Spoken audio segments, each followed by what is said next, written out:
I'm here this evening with a renaissance man of the Seattle music scene.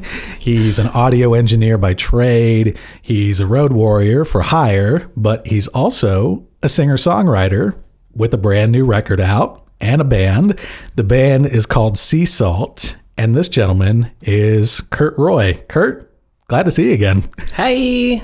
Yeah, thanks for having me. Man, I want to say the last time we saw each other was at the Dark Soft show at the Sunset Tavern. This was like January of this year. Oh my God. It feels like it's almost been a year. It's been crazy. Oh yeah, that was so long ago. It definitely was Sunset Tavern, yeah. Were you playing bass with anybody that night? I was playing bass I think I might have played bass with Dark Soft that night.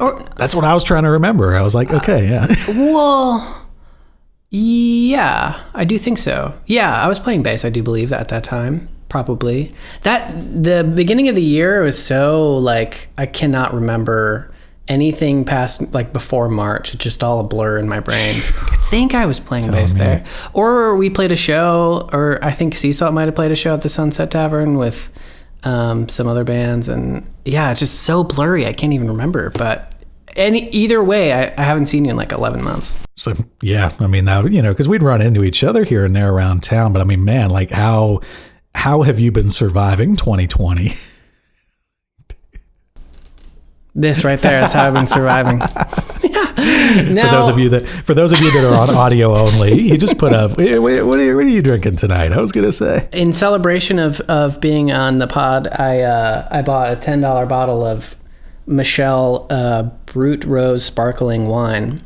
And I popped I popped a bottle for the pod, and it was really fun. $10 bottle of rosé, get it, man. Yeah, and I shot it in the kitchen, and it almost like broke a frame. It shot like a gun. It was really scary, but that's how I've been getting through. Getting that Spotify money out here, man. A nice rosé right there. Yes. Thank you for the streams. It's paid for one bottle. It took me 10 years, but I finally got one bottle of sparkling rosé.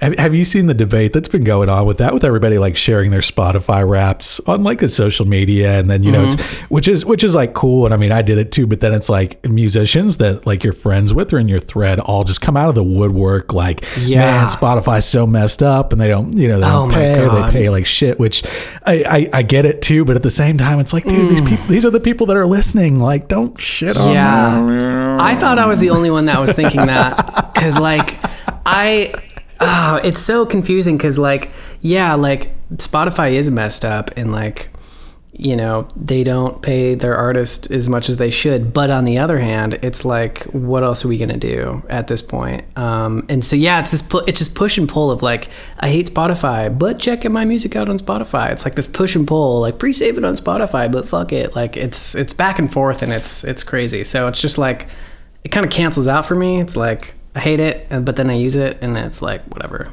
I don't know what you think about this, but like for me, it's almost like playing in bands and stuff. I just tell people like, as a band, use Spotify as like your advertising platform. Treat it like that. Because like everybody, if they've never heard of you, they're going to go right to there and look you up. That's the first place, yeah. If you're not on there, it's like, well, basically kind of a ghost as far as they're concerned. Yeah. But then you use that to like try to bring people to like, your band camp, or when things come back, like a live show, like wherever it is that, you do like make better money.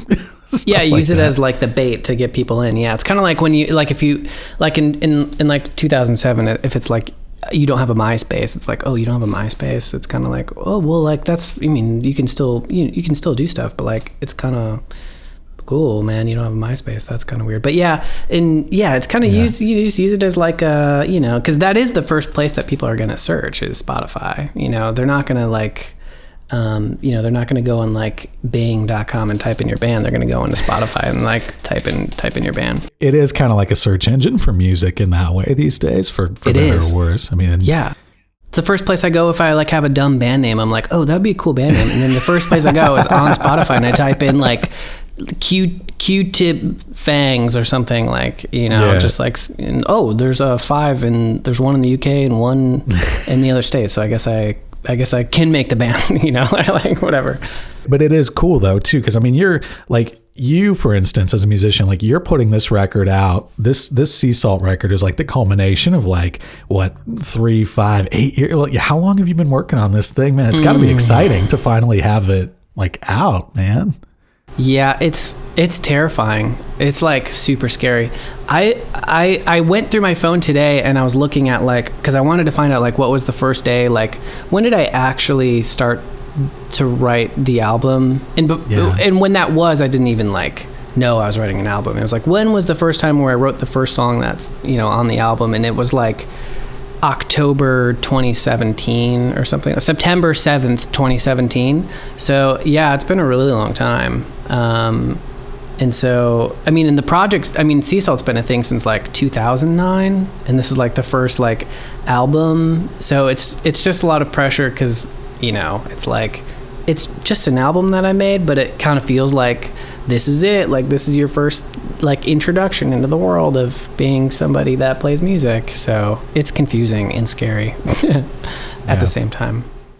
It is coming though off the heels of some of your other stuff, because you've had other singles and EPs out, and listening to your early stuff, like almost there's this kind of evolution from like, I don't know if you were ever into like Armor for Sleep by any chance back in the day. I've heard of that band, but I don't think I've ever actually heard them before. For whatever reason, like I listened to like your stuff from 2012, and it's all it kind of starts out more in that like sort of coming off like that 2000s emo period, you know what I mean? But then you're evolving and you're like maturing into this new sound that you have now, and it is a sound that does take time to develop. It's not like you just like crank these records out overnight and then you got songs out, you know. That was the hardest part, was figuring out like, what is it going to sound like? And like the first EP I made, it was like I was listening to Into It Over It and like all these Midwest emo bands, and I just like wanted to be like, or like Johnny Foreigner or like Los Campesinos, and which aren't Midwest emo, but just kind of like tappy, like open tuning, like, you know. And then like my second one, I was like, my second stupid EP, I was like, I really like Darwin D's, and I really want to make something that sounds like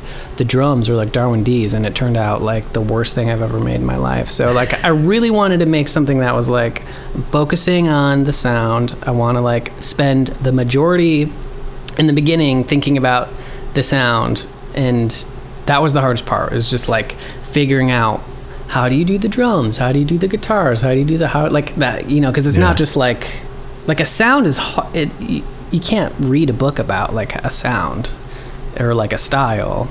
It's hard. And that's like with bands and stuff like that too. I mean, it's sometimes it does feel like a lot of the battle is how do you craft that sonic aesthetic, you know, or maybe some other genres of music. You have like a producer who's like piecing together samples and, you know, in a MIDI program, stuff that's already been like kind of fleshed out in that way, and they sort of know what they're going for. But that's anything with like a band is like, what's the sonic aesthetic you're going for there? And that takes time. Yeah. It takes time, and like I think a good example for me in my brain is like, I like once a year I try to figure out how to like write hardcore music, or like how to like sound like hardcore music. Okay. And just because it's so like its own thing. It's like in this different world, and it's like so cool, and it's so intricate, and it's so like, it's so the opposite of what you do. Yeah, Kurt. It's so the opposite of what I do.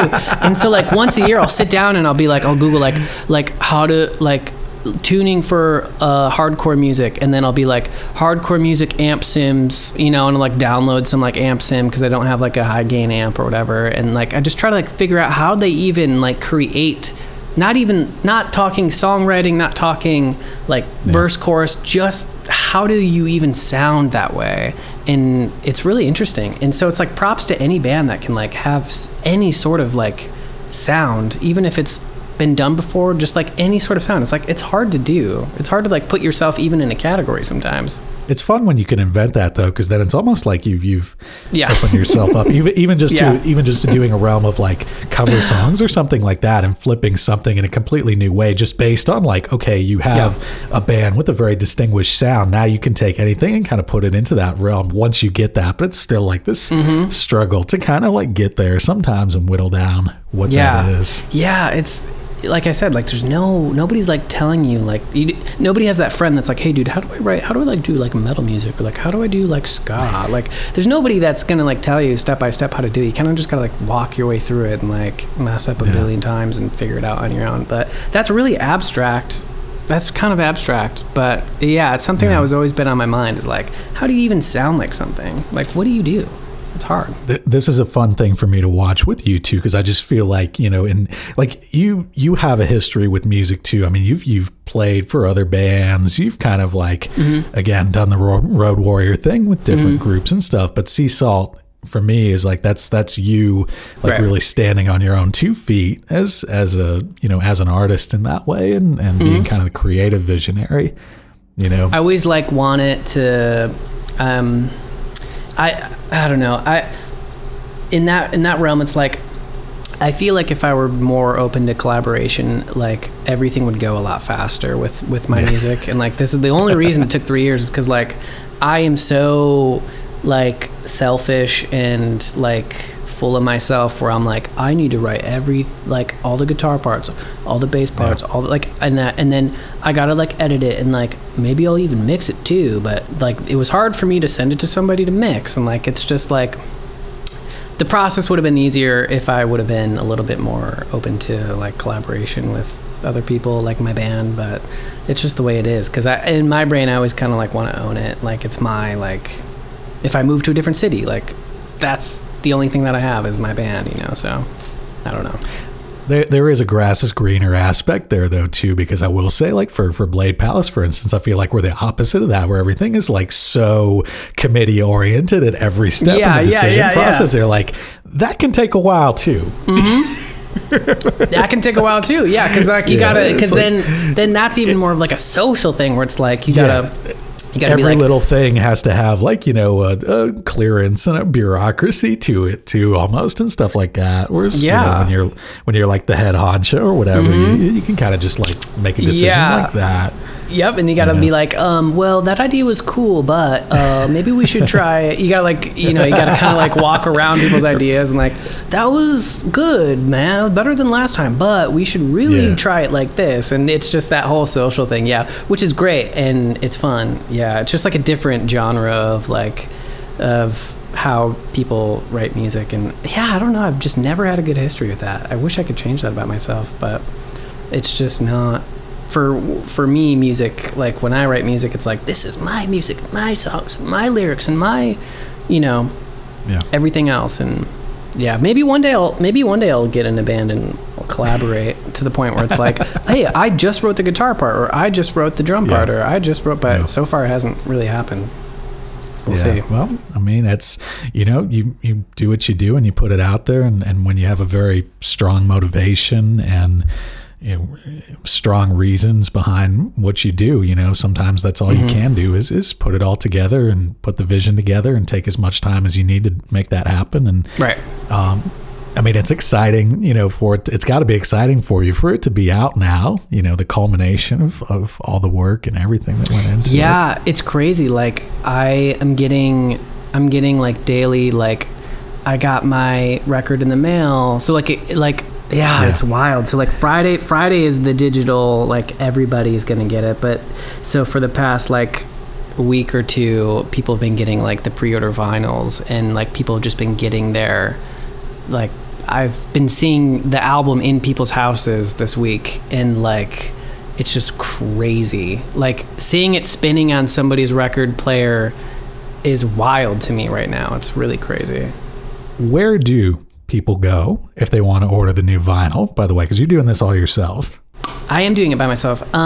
So I took pre-orders down because I was getting very close to, this sounds like I'm like a sweet bragging, but I was getting very close to selling out of the vinyl that I had, and I wanted to save some for the release. I have like a dozen records left, so I took the pre-orders down, and so they'll be up when it drops like everywhere, which is on Friday. So I'm gonna like put it back up on Friday for people to pre-order. That's on the Bandcamp? That's on Bandcamp. Yeah, seasalt.bandcamp.com.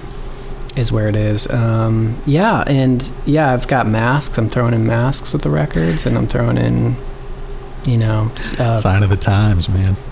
Cool sticker. I'm actually a sticker salesman. The whole music thing is just to sell stickers. That's kind of like what I've been doing. Yeah. Your Spotify is just a discovery platform for this, sticker sales. You gotta do what you gotta do there. Yeah, you reel them in with the music, but you really get them with the stickers. Yeah, because those last, they last probably more than the music does. Yeah. Slap it on your laptop. That's there for 5 years. I'm not going to listen to a band for 5 years. So. Well, speaking of the things that sell the stickers, let's take a break. We're going to listen to this music, and Kurt Roy, Sea Salt, we're going to come back here in a minute with an encore. Cool.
That track is called Hue, and it's the debut song off Sea Salt's debut album, Block It Out. We're going to be back here with more with Kurt in just a minute. Before then, we're going to check out the third song off Block It Out. This song is called YNW. It's the Raised on Rhythm podcast.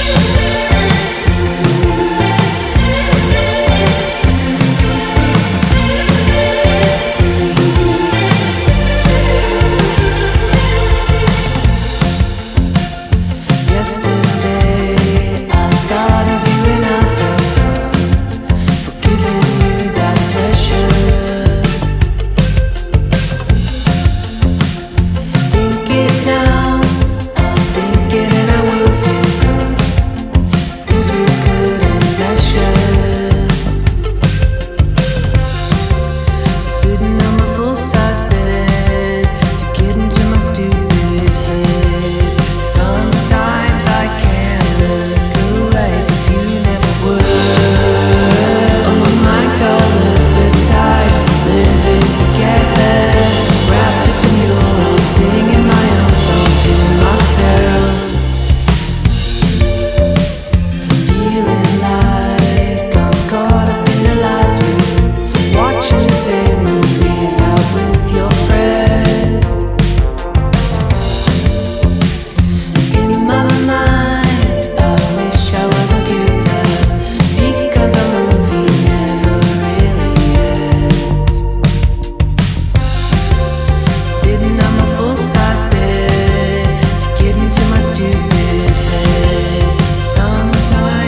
I do want to ask you about that. What are the bands that you miss in Seattle right now? God, I miss seeing Tiger Rider play. Okay, yeah. I like Tiger Rider a lot. I miss seeing like Blade Palace play. I miss seeing Peyote play. Yeah. I miss like the whole squad, like Peyote the whole Ugly. Shout out to Elliot. Shout out to Brennan. Yeah. I miss the whole crew, like LaFonda, like just the whole Seattle indie crew. It's so crazy to like not even like have gone to a show in so long. It just like feels like a different life, you know? It's so crazy. I don't know. It's wild, man. I mean, we get the live stream stuff too, and I feel like, did you do the Big Building Grounded live stream, if I remember right? No. Oh, why was I thinking that you did that one? I mean, it feels like everybody's done the Big Building Grounded. Yeah. I haven't done a single thing. I forgot how to play the album. I forgot how to play everything. I'm just taking this time to just like figure out.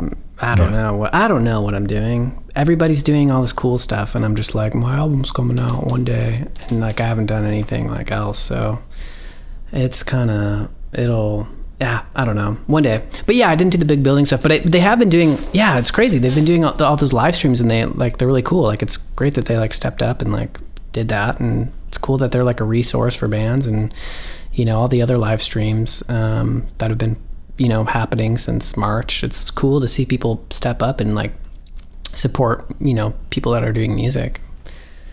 Yeah. I wish I wanted to do something like that a long time ago, or not a long time ago, but when I lived with my guitar player Dan, we had a basement, we had a drum set, we got like all this stuff. I'm like, let's do a live stream. My dream. I remember that spot. Yeah, I came over and jammed there one time. Y'all had a basement down there. I was gonna say, awesome. Yeah, my dream is to do like a kind of like an Audio Tree kind of KXCP kind of thing, and I've always wanted to do it, and for some reason I just never followed through with it. I moved out because I was poor and we had to go to Europe, but it was I've just that was always when you did the tour with Hibu, right? In Europe. That was like February, right before well, I guess COVID was known, but it was kind of right when we got back was like we shut down, everything shut down like a week after we got back, so it was pretty good timing on that. It would have been bad if we got stuck in Europe. It would have been super bad. That would have been wild. It was cold enough as it was, but yeah, we got lucky there. But I don't know. It's just something I've always wanted to do, like a live streaming kind of thing. But everybody else is like shows more effort than I have, so it's cool to see like everybody doing their own thing and like supporting artists and stuff like that. But there is kind of a period I feel like that you have to sort of make peace with as an original artist, where you're going through like that FOMO period where you're like just mentally checked out from everything because you're just so like tied up in what you're working on and stuff like that. And that can be tricky too. Yeah. I'm glad you bring that up, because that's such a real thing. And you feel like a loser when it happens to you. You feel like an idiot, like, oh, I'm just being lazy, or I'm just being like, blah. But like touring is hard. Playing a show every night is hard. Like loading your gear, like getting in a van and going there for 12 hours. And like, it's a lot of work and like a mental work. And it's like, everybody's like, why aren't you texting me? Or like, why aren't you posting anything? Or it's just like, it's this mental game, and it's so hard. You come back and all you want to do is like play Fortnite and like hang out. And it's just like, it's so much harder than people think it is. Yeah. And so like, when I got back, I was just like, I just want to hang out. And it was like, oh, dope. COVID's happening. Yeah. Not dope, but like, I get to stay home and like have an excuse to stay home. I'm just going to do that and just hang out for like a year. So touring is like a 24-hour job in that way, Yeah, it's like crazy. You can't, you can't just like clock in and out at the end of every day. And it's like when you get done with like a month of that, you almost have to take like a decompression period or something like that. Just for like a week or two, you're just like, I'm not going anywhere. I'm not doing anything. Like I need to just chill. I need to sleep in my bed. I need to put on my night eyes and like put in my earplugs and like not have to wake up at 8 a.m. every day. And like, I'm gonna go to the, my favorite food spot and get whatever burgers I'm eating this day. And yeah, I've kind of extended that this whole year, basically, is what I'm trying to say. Yeah. I'm just like, it should be like maybe like a couple weeks for most people, but I'm like, I'm just going to push it until like we got a vaccine, basically. So yeah, that would have been the thing, because your decompression period would have started when all this stuff shut down, basically, like after that last tour with Ebu. Yeah, and it's like, kind of nice, yeah. All right, instead of 2 weeks, I guess it's going to be like 11 months or a year or more. We'll see what happens. Yeah, it was pretty sick. It was like, okay, well, I guess I got to not hang out with anybody and just like hang out and play, Tony Hawk. For an entire year and eat cheese. I live right next to like a burger place. I'm like, I'm just gonna eat a cheeseburger for like a year. So that's what I've been doing. That's American, man. It is. I bought an exercise bike because I've been eating so many. That's not American. Yeah, it's pretty.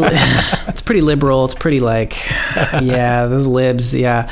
I've been on it a couple times, but I should probably go on it again. But yeah, it's just like, it's crazy. It's like I feel it's half like. My personality is to just like, when I don't have something, it's been so weird because usually I will, in like a year's time, just any given year, I will like sit down maybe like 5 times a year and like seriously try to write music. And this year has just been none of that. I just have had no desire to do music, to write music, to play music, to think about music. The only thing music that I'm doing is mixing for other bands, and that's kind of its own category. But like for me personally, my own music, I have just been like, okay, my album's coming out. I'm just gonna like write it out for a year and like not do anything. And I feel weird about it because I could be writing more songs and like, trying to focus on like, I want to do another one eventually. So it's been weird. It's been really confusing. Like, why am I like that? Why do I like not want to do music right now? Or like, I just want to like read Star Wars books and play Fortnite. That's like all I want to do. And it's really weird. This is something that I was talking a little bit with Brennan about, Brennan from Sea Life, and his take on it was kind of like you sort of need like that chaos and action of day-to-day life, for inspiration in that way. So it's like, it's a weird thing now because it's like we have all this free time technically as artists, but it's like the world's not really as is. Like we're sort of forced into self-isolation. It's not just like because some people like go write music and they kind of like self-impose isolation in that way. But when you're forced with that from the outside world, it's like a whole different thing. And it's like, that's it. Yeah. So my whole thing about like creativity and then like trying to pay rent, like those, because you have two sides. You've got like, I gotta have a day job and then I gotta be creative. And then how do you mix those two things together? And my whole thing is like, you have to have, sometimes it's nice to have a job where you are like, I love every freaking second of my job. And then, but mostly, and from my experience, the times where I've been the most creative is when I hate my fucking life. And I am like, I hate this shit. But you still have a life. But I still have a life. Yeah, I clock out and I still have a life. But it's like, I fucking hate everything.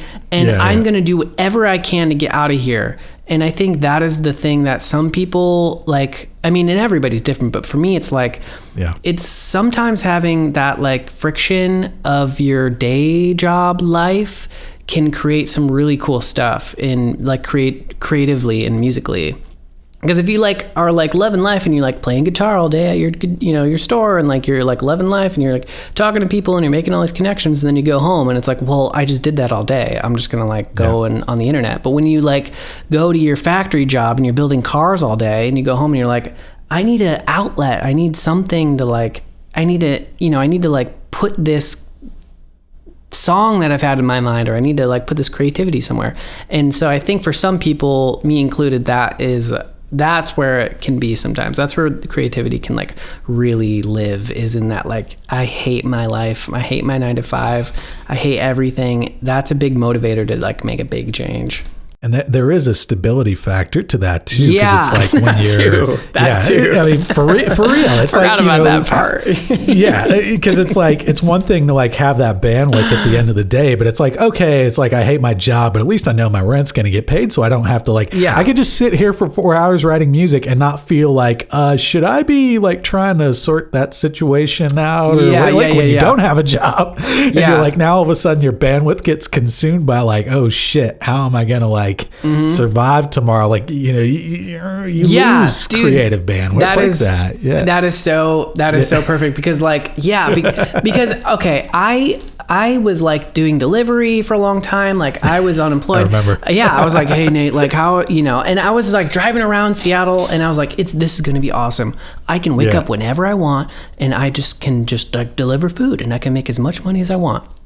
I can just like pay rent and then I can come home and I can just work on music. But it was like, it really was like, those were the days, man. It really, it was really like, I got to wake up and I got to deliver for 11 hours. Otherwise I'm not going to be able to pay rent this month. And so that like really put like,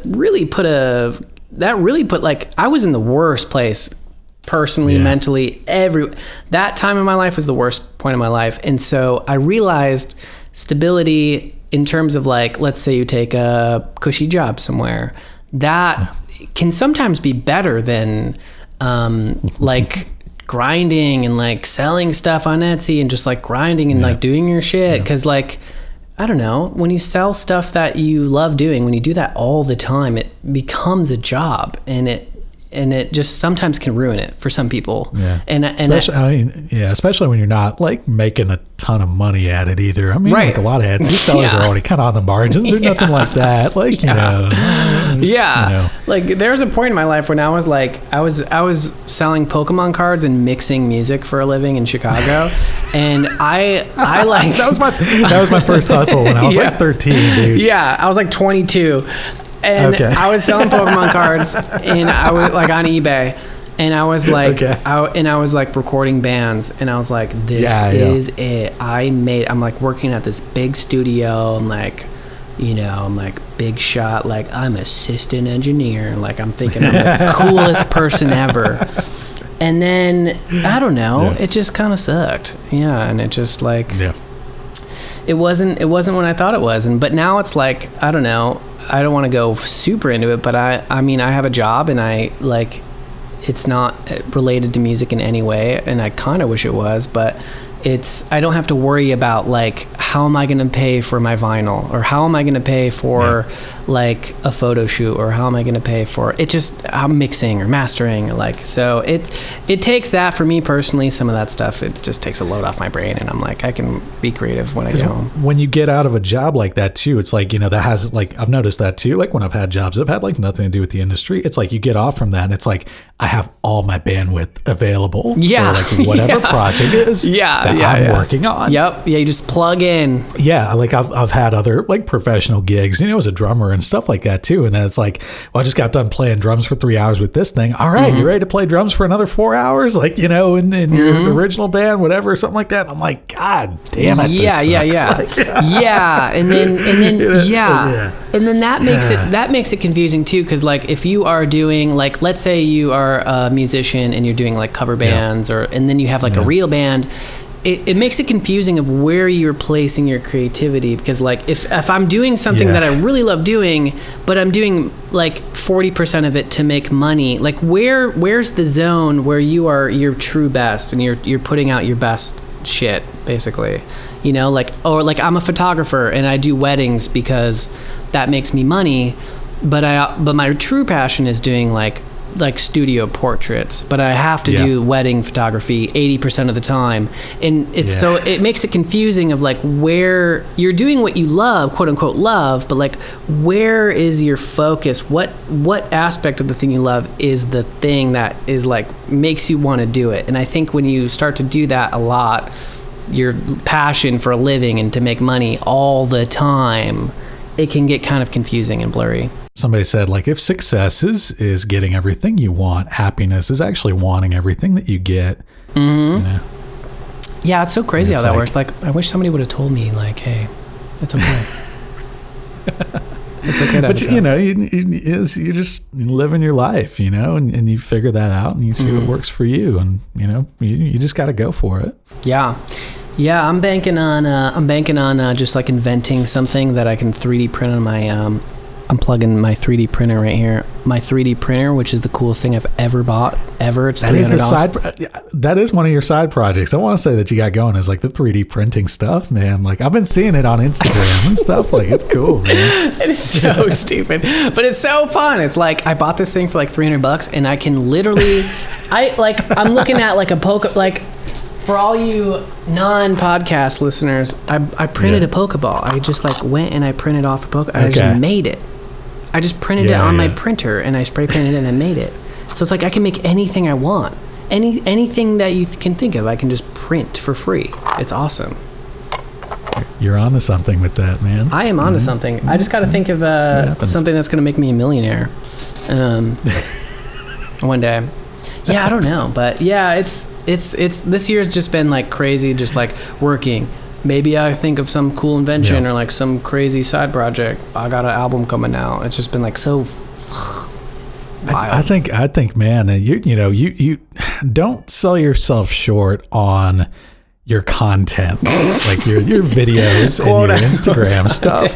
I'm just saying, like I've seen, you're like when you interviewed yourself, I saw that video and I was like, well, shit, what am I going to do, man? Like I can't top this. There's no way I could top that interview, man. Kurt just interviewed himself and he did an amazing job at it. Thank you. Me and my interviewer, we work really closely together. It's pretty cool. It's got a good relationship. In my brain, it's like I don't have a label. I don't have a PR person. I don't have like anything. And I'm like, it's the best. What can I do? I got wasted one day. I was like, I just bought a 75-foot roll of like yellow paper on Amazon. And I bought stands and I bought all the shit for it. And I spent literally 2 weekends. The first weekend I tried to do that interview video. I was so nervous to interview my own self that I got wasted. That was take two. That was take two. Instagram. I have another like day's work of work where I like interviewed myself, but I was just smashed because I was nervous to interview my own self, and that I just like was like my face was just like sweating and like my eyes were like all weird, and I was like, it was just like I gotta redo this next weekend, and it just so that was like it was like 20 hours of work just to get a stupid video of me interviewing myself. That'll be the bonus video for your next project or whatever. You need to get like a code or whatever to go to like a secret YouTube page. It's the download for Bandcamp. Yeah. It's the blooper reel. I would love to see that blooper reel of Kurt Roy's content. It's bad. It's like me talking to myself and be like, no, I'm like, take two. And I'm like clapping and I'm like, okay, you're talking like you gotta talk like this way. I'm like talking to myself and like, it's really psychotic and it's really, really weird. So, hey, subscribe to my OnlyFans. That's where I'm going to post all this content. For $20 a month, you can subscribe and get that. That's where the vault is going to be at. You get the vault of Kurt Roy content on OnlyFans. All the outtakes, all of the front-facing camera videos. Yeah, you get that for $20 a month. So we've covered your content, but but speaking of the new Sea Salt record, where can people find you? Where can people follow you? Okay, so Instagram, Sea Salt Music. Okay. Twitter, I tweet all the time. People in Washington don't really like Twitter, but I love it. Sea Salt Music. Yeah. Biggest one is if you want to like buy a merch or a vinyl, Bandcamp, Sea Salt. That one's just Sea Salt at bandcamp.com. And then I am cool with Spotify. I mean, I hate it. I love it. I hate it. Spotify. I mean, it's going to be on Spotify. Relationship with it. Yeah. Yeah, it's going to be there and everywhere, and you'll be able to ask Siri what song this is, and Siri will tell you, so it'll pull up whatever you want. So yeah, Spotify, Bandcamp, it's all Sea Salt Music or Sea Salt. I'm the only one because I do lawsuits with people that steal my band name, so you're your own legal department. Everything DIY all day. I send them a cease and desist letter. Like if it's like a kitchen store, I'm like, hey, this is my band. Actually, you can't sell Sea Salt in here. Print it on the paper you bought from Amazon. Yeah. I am. I care about this. Yeah. Yeah, but that's that. Those are The main ones that everybody goes on. You know, anything, you know, follow is cool. I love follow. I love a retweet. I love a listen. Love a download. Whatever, doesn't matter. Sounds good. Put that on my gravestone. I love a listen. I love a playlist edition. Actually, on Spotify too. That's playlist. I love man. a playlist. Add Kurt to your playlist, man. Add me to a playlist. Yeah, that'd be great. I've been rejected like 50 times on all these playlist sites. So if you want to put me on a playlist, they're like, sorry, it's just not for us. Or they're like, oh, actually, we're interested next year. Just hit us up in 2021. So yeah, if you got a playlist, put me on.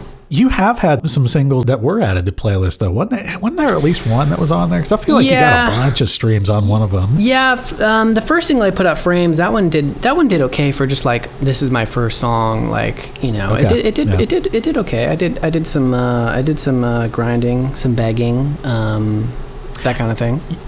You know, I do want to say actually, because this is one thing that, like, I'll put it this way, for everyone who complains about, you know, Spotify, this, that, and the third, like, I get that, but like, add people to your playlists. Like, I know, get them on the playlist, because like, if you really want to help like the artist too, like that's what kind of juices like Spotify's algorithms, lets them know like, hey, people are like, add them to your playlist, heart the song too. That's another big one, because like they want to see that, like, people want to see that, like, oh, people are actually like favoriting and like listening. They're not just like totally clicking through for 3 seconds or something. Yeah, so like, I'm just saying there are ways to like elevate artists even within, you know, for all of Spotify's faults and everything like that. There are things that everybody can do to like elevate your favorite artists on there, man. Totally. Like, and yeah, like you don't, I mean, like times are tough. People don't have jobs. Like you don't even have to buy anything. Like a simple, dude, like a simple, like I am heart sharing it. Heart it. Like a simple share to your Instagram story. Like that shit, like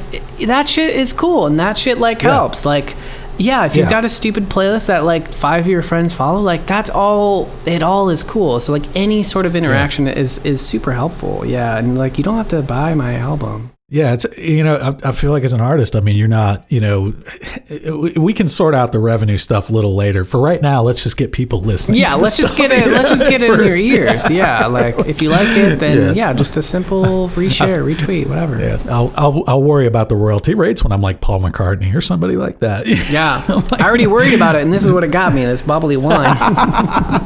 That's all it got me. Man, dude, Kurt, it's been awesome tonight, man. Thanks so much again for taking the time to come on here and chat this evening. Dude, no problem at all. Thank you. It really means a lot that you squeezed me in here, and I love talking with you. All right, everybody. Kurt Roy, Sea Salt. Check out the record. We'll see you next time. Bye-bye.